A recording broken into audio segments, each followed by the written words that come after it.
ఈ spoked wheels కి ఎలా వీల్స్ కి డిఫరెన్స్ ఏంటి? అసలు ఈ స్పోక్డ్ వీల్స్ లో ట్యూబ్లెస్ టైర్స్ ఎందుకు రావు? తెలియకపోతే చెప్తా చలో. బేసిక్ గా మన స్పోక్డ్ వీల్స్ లో ఒక థిన్ టైనీ రాడ్స్ అయితే మన రిమ్ అండ్ హబ్ కి కనెక్ట్ అయ్యి ఉంటాయి. సో ఈ స్పోక్డ్ వీల్స్ అయితే మనం mostly of road bikes and adventure bikes లో చూస్తాం. ఎందుకంటే ఇవైతే మంచిగా ఫ్లెక్సిబుల్ గా ఉంటాయి అండ్ ఆల్సో ఏవైతే మనం ఆఫ్ రోడ్స్ కి వెళ్ళినప్పుడు పాట్ హోల్స్ గానీ లేదంటే పెద్ద పెద్ద రాళ్ళు రప్పలు గానీ తగిలినా కూడా ఏదైతే ఆ ఇంపాక్ట్ ఉంటుందో ఆ షాక్ ని అబ్జర్వ్ చేసుకుని కొంచెం స్ట్రాంగ్ ఉండడానికి మనం స్పోక్డ్ వీల్స్ అయితే ఎక్కువగా యూజ్ చేస్తూ ఉంటాం. ఇన్ కేస్ ఆ టైనీ రాడ్స్ ఇరిగినా కూడా మన రైడ్ అయితే కంటిన్యూ చేయొచ్చు. రైడ్ అయిపోయిన తర్వాత ఆ టైనీ రాడ్స్ అయితే మనం రీప్లేస్ చేసుకోవచ్చు విచ్ ఆర్ చీపర్. కాకపోతే ఎందుకు మనకి స్పోక్డ్ వీల్స్ లోని ట్యూబ్లెస్ టైర్స్ రావంటే సింపుల్ బ్రో. ఏవైతే టైనీ రాడ్స్ ఉన్నాయో మన హబ్ అండ్ రిమ్ కనెక్ట్ అవుతున్నాయి కదా, అవి అయితే చిన్న చిన్న హోల్స్ అయితే మన రిమ్ కి చేసి ఉంటాయి. సో మనం ఎప్పుడైనా ట్యూబ్లెస్ టైర్ ఉండాలంటే మన టైర్ వచ్చేసి ఎయిర్ ప్రెషర్ కంపార్ట్మెంట్ అయి ఉండాలి.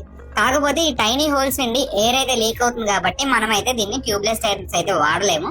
అందుకే దీంట్లో ట్యూబ్ టైర్స్ అయితే వాడతారు. కాకపోతే ఈ మధ్య వచ్చే ఎక్స్పెన్సివ్ బైక్స్ లోని స్పోక్డ్ వీల్స్ లోని ట్యూబ్లెస్ టైర్స్ ఉన్నాయి. They are bit expensive which are not easily affordable. అదే అలాయ్ వీల్స్ గురించి మాట్లాడుకుంటే అలాయ్ వీల్స్ అయితే ఒక వన్ సింగిల్ పీస్ అలాయ్ ఉంటుంది with no holes and with no spokes.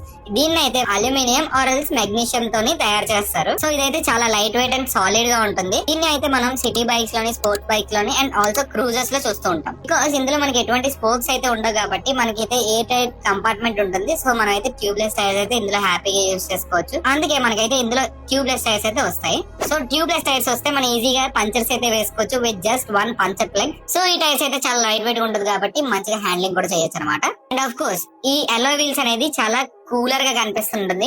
కాకపోతే ఇందులో డౌన్ సైడ్ ఏంటంటే ఒక పెద్ద పాట్ హోల్ త్రూ వెళ్ళినట్టయితే మన రిమ్స్ అయితే బెండ్ అయి చేయాల్సింది. ఒకవేళ రిమ్ బెండ్ అయినట్టయితే ఈ అలాయ్ వీల్స్ లోని మనం మొత్తం రిమ్ అయితే చేంజ్ చేసుకోవాల్సి వస్తుంది which is more expensive. So అది భయ క్లారిటీ. మీరు సిటీలో హైవే రైడ్స్ చేసుకుంటా అంటే అలాయ్ వీల్స్ తో హ్యాపీగా వెళ్ళిపోవచ్చు. లేదు మేము మంచిగా ఆఫ్ రోడింగ్ చేస్తామంటే మీరు మంచిగా స్పోక్డ్ వీల్స్ వెళ్ళొచ్చు. బట్ గుర్తుపెట్టుకోండి స్పోక్డ్ వీల్స్ వల్ల మనకి ట్యూబ్లెస్ టైర్స్ అయితే రావు. సో పంచర్ అయితే మొత్తం వీల్ అయితే ఓపెన్ చేసుకుని చేయాల్సి వస్తుంది అంతే. సో మీరేం వీల్ ప్రిఫర్ చేస్తారు నాకు కింద కామెంట్ చేసి చెప్పండి. మీకు కనుక వీడియో నచ్చినట్టయితే please give me like, make comment and account ని ఫాలో కొట్టు బ్రో.